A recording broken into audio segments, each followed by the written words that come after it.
just waiting on the Assault Crest, it looks like, to come on out, and there we go. It's arrived on Zhao Tuji. They'll push out this mid creep wave and probably head straight there. And keep an eye on Lamb because he doesn't have a BKB. He's getting bashed by Roche. He's at half HP, and he's in the pit. If he gets caught by a blink, a silence, he may die before he gets off his vacuum wall. Are they not going? Juggernaut's sort of like heading towards his own Ancients. They're actually not fighting Roche. I think they're either too scared of the AoE wombo combo or they're just biding their time because they are going to show up now. Well, they're going to show up now. They'll let Xiao Tuji lead the way. He's got the AC. There's your BKB on Void. Jumps in. Chronos 2. Vacuumed into the macro pyre. A lot of damage, but the backline is there. He hits the coil on 4. They're dropping fast. Rattlesnake, the good Omni Slash or the AoE combo isn't enough. Doesn't look like it. Queen of Pain ult was stolen. 3 heroes hit the deck. Now Icy trapped between a rock, a hard place, and an angry Rubik. A blink forward from air. Caught on the ledge. Orbs his way in. He wants this kill. Icy lifted up. Tossed back in. He's picked up a gem. If he dies now, he'll lose that as well. That was Supers. That's a small consolation prize. He won't live. Juggernaut off with his head. Chops it off, and RisingStars, great team fight there. The puck didn't get caught, made all the difference. Yeah, puck just in the backlines with a big 3-4 hero Waning Rift as well as the Dream Call. And Rattlesnake, well, the AoE wombo combo, it more or less landed on 3 or 4 heroes, but it just wasn't enough there. And this is that point where you look at a Faceless Void who is a BKB and treads, and now you start to say, this is amazing at the 10 to 15 minute mark. How much does it really do for you at the 31 minute mark? Doesn't seem like it's nearly as effective. Yeah, and the straight BKB build means he has no attack speed, no damage, and just you get the Chronosphere, but you're not getting enough kills inside of it. Maybe you do okay because of all the AoE backup, but after the Chronosphere is over, after the AoE spells have been used, the 2-3 heroes you didn't kill, how do you actually bring them down?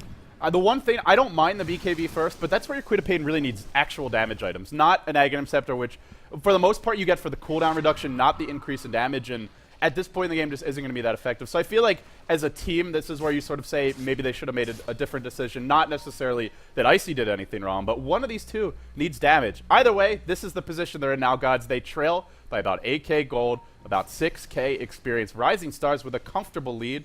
They haven't actually taken Roche yet. It's still healing up in the pit, but I don't think they really feel any particular rush to take it. As long as they deny it to Rattlesnake, that's the main goal. Oh, Rattlesnake, they're going to go right back in. Visage Birds, once again, the familiars, they're scouting this out. Icy eating some early bashes. The familiars being absolute pains in the butt. Stunning Icy. He might even have to jump out soon. They're all grouped up in the pit. XDD comes in. He's got Omni Slash. Jumps on Kabu. Blows him up in a hurry. Now into Icy. He dies too. Slice and dice, baby. Now your triple silence. Coil. AoE. Destruction. Annihilation. Wow. Rattlesnake just get torn apart. And RisingStars. What a spectacular way to take game one. No surprise at all to see the GG call goes flying out. The Aghanim Scepter pickup on Juggernaut came just in time. Faceless Void's like, okay, well, we have our ultimates back. I've got the Chronosphere.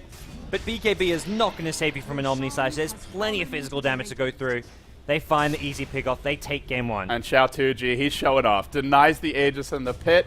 RisingStars, your 4th place team from the International 3 East qualifiers. They fell short there, gods, but looking scary and showing that the Chinese scene is pretty even. You have an age of parity right now. A lot of these teams are fully capable of taking games off of each other. Even some of the lesser-known, less experienced teams, you cannot underestimate a team like RisingStars. Yeah, RisingStars, they showed it in the international qualifiers. Even though they got 4th place, they took games off of LGD China, as well as some other strong teams. They beat Myth/Trust with some epic comebacks. They had a fantastic qualifier, even though the end result wasn't what the desired result. Here they are now in the Dota 2 Super League. It's not the $2.2 million of the international, but it's $165,000, and a much more realistic goal. It's just the teams in China.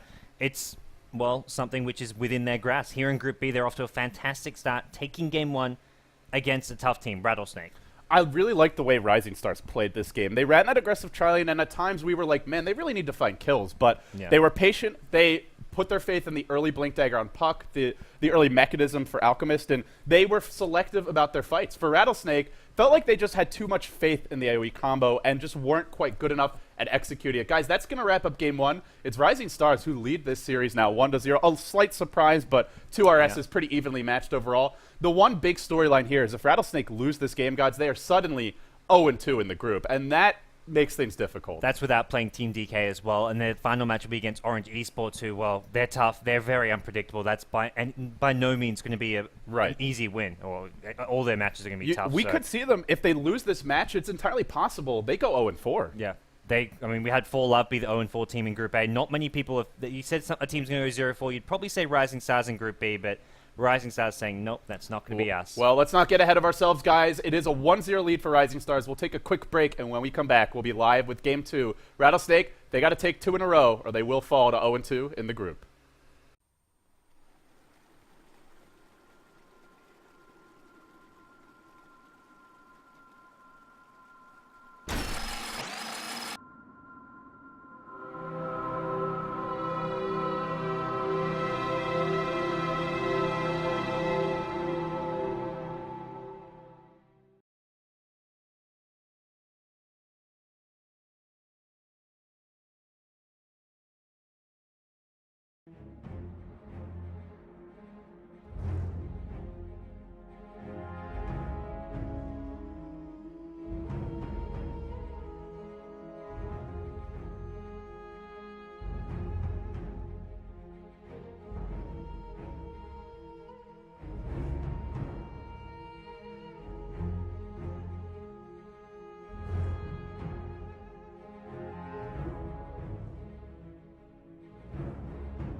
Welcome back, ladies and gentlemen. It's time for RS versus RS. Game number 2, RS leading 1-0. It's actually RisingStars. They're leading 1-0. Looking good in Game 1, Gods. Looking really good in Game 1, despite having some of their sort of signature heroes taken away. They didn't get the Wisp.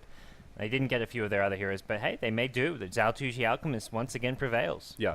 We'll see what they go for next, guys, and the draft now underway. We'll hop right into it. They looked really solid in that Game 1. Ran a pretty, I wouldn't say incredibly difficult to execute lineup, but required some precision, required some good decision-making, and they made it work. What will they go for now? Rattlesnake, first pick. World's their oyster. We've seen the Darkseer, the Clockwork, normally the kinds of heroes they snap up here.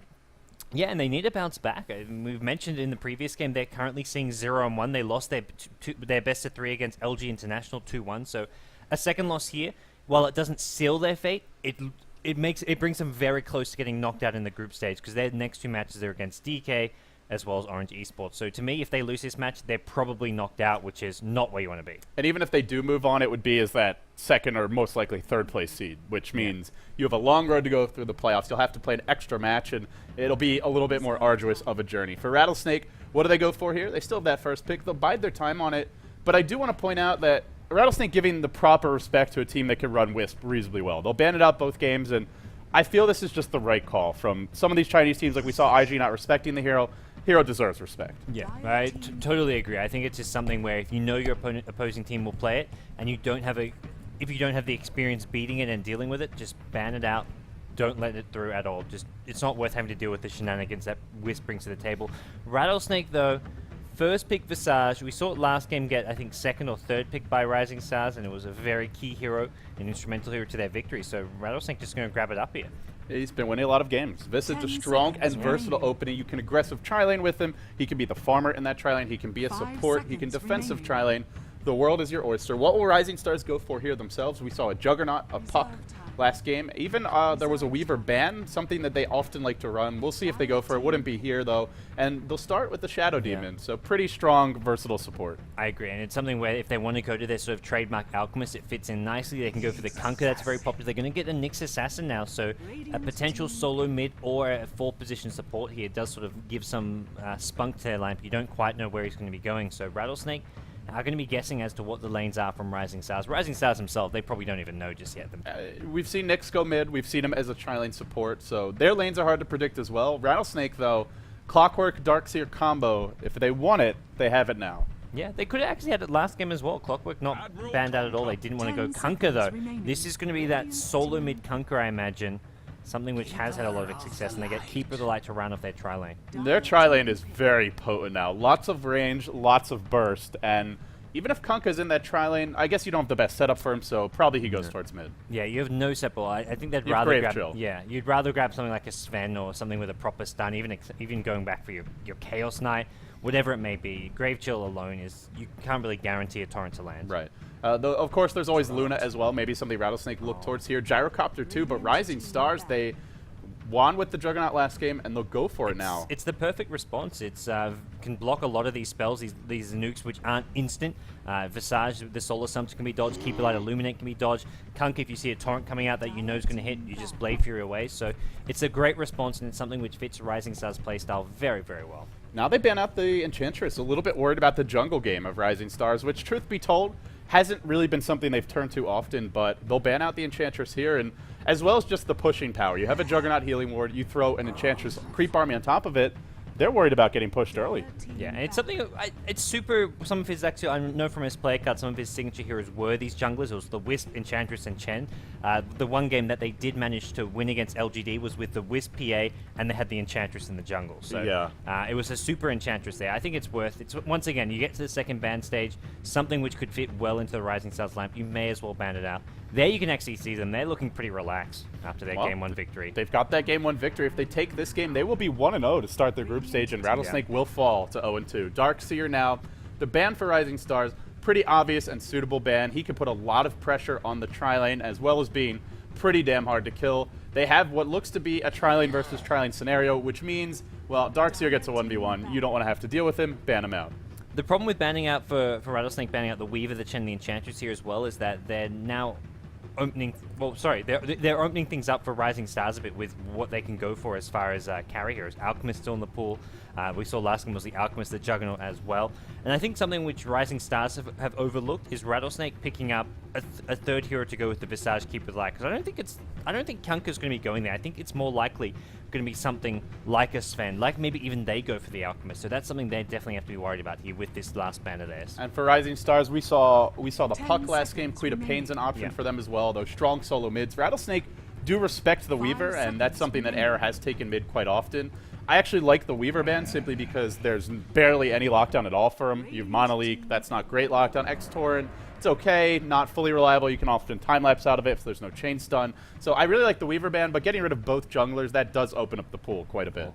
PL ban, why not? I think it's a really smart ban here. Probably one of the more dangerous heroes if they left it in the pool, because there's plenty of ability to stall for the late game with a keeper like Kunkka on your team, and it's something which Rising Stars don't yet have an answer for, so they'll just ban it out. Fourth pick Clockwork, so we've got the Kabu Clock. Kabu Clock, it's been a linchpin for the success of Rattlesnake. They'll go to it here as well. And Rising Stars, what's the response going to be? We've seen solo mid Juggernaut in the past. That is an option. He fits better in the tri-lane most likely just because there's so much nuke damage. They'll go Doom, something that Rattlesnake have run quite a bit, but Rising Stars, they'll try and pull the rug out from under them here. They'll snap it up. Yeah, where do they actually look to lane him, I'm wondering as well. He could well go solo mid in a 1v1, possibly against the Kunkka, go safe lane against the Clockwork. They'll probably wait and see what this last Rattlesnake pick is before they make up their mind as to where to send Doom. Now for Doom, the luck plays a big factor here. You get something like a Satyr early on with or I think it's a Hellcaller, Satyr Hellcaller, at least in Dota 1. You get the 4 HP per second regen. That makes a huge difference. The nuke, not so much. Some of the other creeps, like a Centaur early on, actually not very useful because the mana cost of Stomp just too high. The attack speed doesn't really help you, so it pushes out your lane if anything. So. Yeah, we'll see what kind of creeps this Doom gets early on, but that can really help determine how the game goes. So it's going to be an Alchemist last pick, which standardly played as a solo mid by Rattlesnake, by Luo, but judging by the fact they have a Kunkka here, it could well be a tri-lane Alchemist in the Kunkka in the mid lane. Versatility from Rattlesnake. 3 heroes that can take the solo mid role. We do expect Clockwork on support duty. Kabu, he's generally been the 4 position. If not a support, then he's the 4th core. He doesn't get much farm priority. I think more likely this will be your 3 position. Even when they play him as that 3 position, it'll still be Kabu. So Visage, he's your support. You've got to put him and Keeper of the Light as the 2 supports here. So I think Clockwork will actually be switching to that 3 position role. That's true. It could be a farming Visage, though, and a Clockwork Keeper of the Light tri-lane. And, I mean, we've seen Visage really benefits from farm. So we'll see where they go for Rising Stars. What is that last pick going to be? They've, I guess, got their 2 supports. If they want to run Nyx Assassin as a support, they're going to go Leshrac. So maybe it's a Nyx Assassin solo mid. Is this really a Lamb Clockwork? This has to be a switcheroo. Lamb on the clock. So something very different from Rattlesnake. I don't know if I've ever seen anyone, except for Kabu, play it. Even when they've ran him as an offlaner in a 3 position, it's still been Kabu. That way Lamb will take something like an Enchantress, some 4 positions.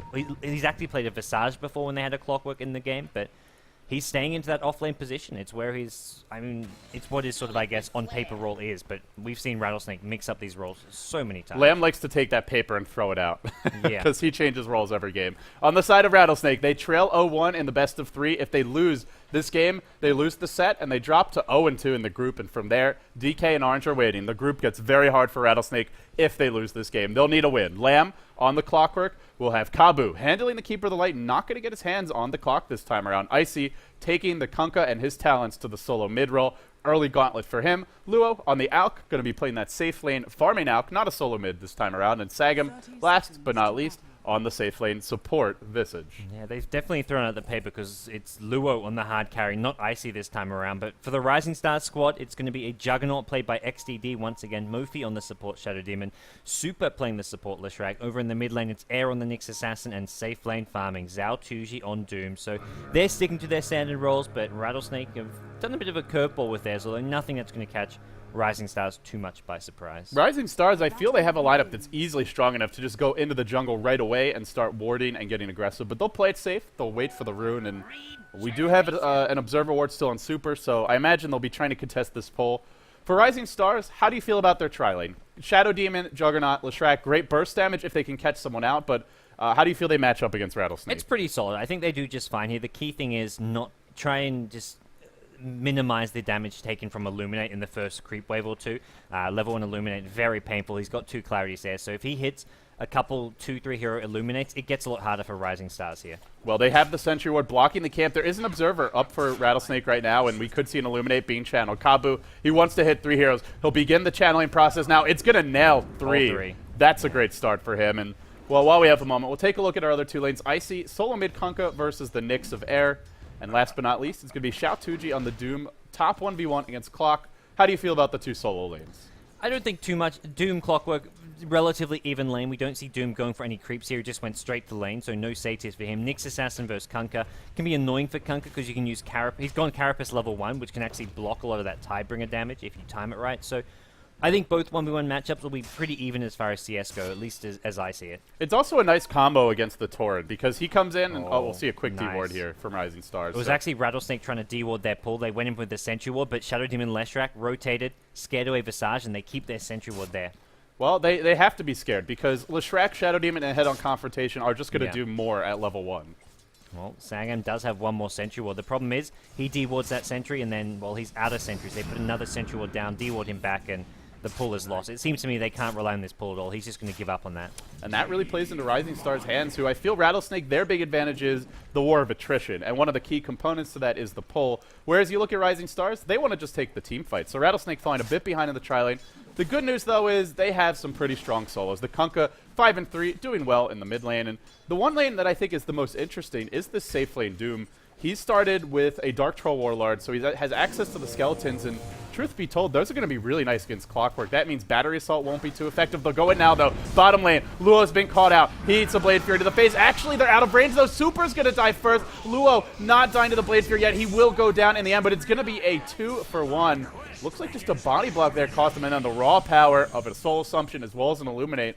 Rattlesnake, they get on the board first. Yeah, Alchemist really smart. They saved his stun. Could have actually used it to secure that first kill, but saved it for the Shadow Demon. They get 2-for-1 at the cost of Alchemist's life. Lamb top lane, 11-3. Xiao2Ji, 11-1, but with the Devour Gold, he'll start to pull ahead a bit here. Already up to 1,200, 100 gold lead for him, despite the even CS. And at middle lane, looks like the rune control going to be going to Icy, and that's the one thing Kunkka really does have in this lane is Tidebringer spam, Torrent spam. Nyx just can't keep the lane pushed out against that. No, Nyx can bottle Crow, which it looks like is what he's actually doing here. His bottle once again coming out to him, this time with a magic stick as well.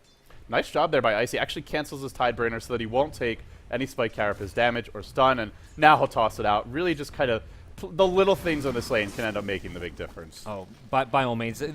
They're currently sort of trading farm for farm, similar to the top lane. As it's going to be the tri-lane to me which decides this largely. Doom can't really do a whole lot in the safe lane, even with this Dark Troll pickup, because Cogs constantly burning his mana. If anything, we need to see Doom getting a bottle of his own and just doing some bottle Chrome, because he's having all sorts of mana problems. Devour's off cooldown, he can't even use it. Well, that's not efficient for him. So, like you said, he'll need the bottle, he'll buy it now, and if he bottle Crows constantly, I think he'll be in good shape. He's not going to find a kill, most likely, unless somebody rotates, but I don't feel Doom needs to in this lane. He'll pull ahead in terms of farm. He can bring a lot to the fights later on with things like the net, even the small skeletons to push, assuming he sticks with the Dark Troll Warlord. And Xiao2Ji, he'll start doing some pulls of his own now. We'll see Lamb actually going to contest the rune here. Can he get in range in time? Air heading there as well, but in the end, well, they'll both back off because the rune, it spawns bottom. Spawns in the other side of the map. The supports, RisingStars actually going to try to get there first. The race is on. Juggernaut versus Kunkka. Torrent, and no, it's not a fake Torrent. He actually just misses it. So haste rune for the Juggernaut. He gets it, brings a creep wave with him, but denies a rune from the Kunkka. So definitely worthwhile play. Yeah, kind of had to throw that out. If he doesn't, Juggernaut picks up the haste, starts auto-attacking him, and can Blade Fury, and Vicey doesn't run. Could get body block, caught out, and then brought down. So I think just the safe play there. We'll see. Both teams head back to farming. Lamb up to 22 CS and Xiao2Ji. He'll need constant bottle Crow. Problem is, Nyx kind of needs it as well because